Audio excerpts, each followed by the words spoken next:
In this video, we will learn how to use Matplotlib to create plots, and we will do so using the Jupyter Notebook as our environment.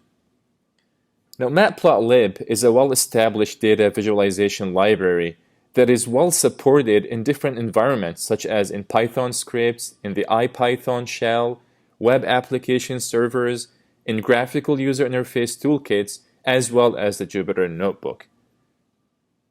Now, for those of you who don't know what the Jupyter Notebook is, it's an open source web application that allows you to create and share documents that contain live code, visualizations, and some explanatory text as well.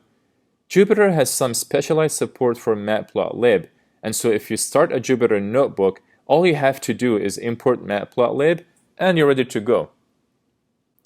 In this course, we will be working mostly with the scripting interface.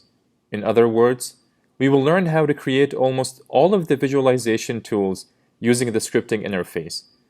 As we proceed in the course, you will appreciate the power of this interface when you find out that you can literally create almost all of the conventional visualization tools such as histograms, bar charts, box plots, and many others using one function only, the plot function.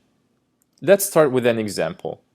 Let's first import the scripting interface as PLT, and let's plot a circular mark at the position 5, 5. So x equals 5 and y equals 5.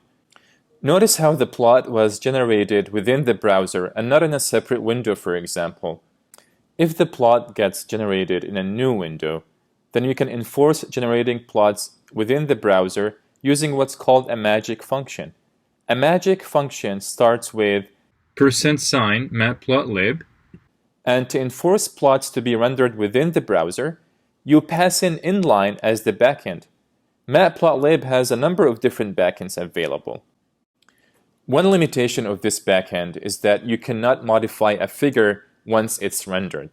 So after rendering the above figure, there is no way for us to add, for example, a figure title or labels to its axes. We will need to generate a new plot and add a title and the axis labels before calling the show function. A backend that overcomes this limitation is the Notebook backend.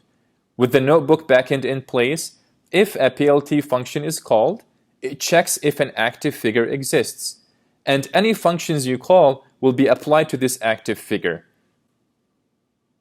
If a figure does not exist, it renders a new figure. So when we call the plt.plot function to plot a circular mark at position 5, 5, the backend checks if an active figure exists. Since there isn't an active figure, it generates a figure and adds a circular mark to position 5, 5. And what is beautiful about this backend is that now we can easily add a title, for example, or labels to the axes after the plot was rendered, without the need to regenerate the figure. Finally, another thing that is great about Matplotlib is that Pandas also has a built-in implementation of it. Therefore, plotting in Pandas is as simple as calling the plot function on a given Pandas series or data frame. So say we have a data frame of the number of immigrants from India and China to Canada from 1980 to 1996. And say we're interested in generating a line plot of these data. All we have to do is call the plot function on this data frame, which we called India_China_df, and set the parameter kind to line, and there you have it, a line plot of the data in the data frame. Plotting a histogram of the data is not any different. So say we would like to plot a histogram of the India column in our data frame. All we have to do is call the plot function on that column and set the parameter kind to hist for histogram. And there you have it, a histogram of the number of Indian immigrants to Canada from 1980 to 1996. This concludes our video on basic plotting with Matplotlib. See you in the next video.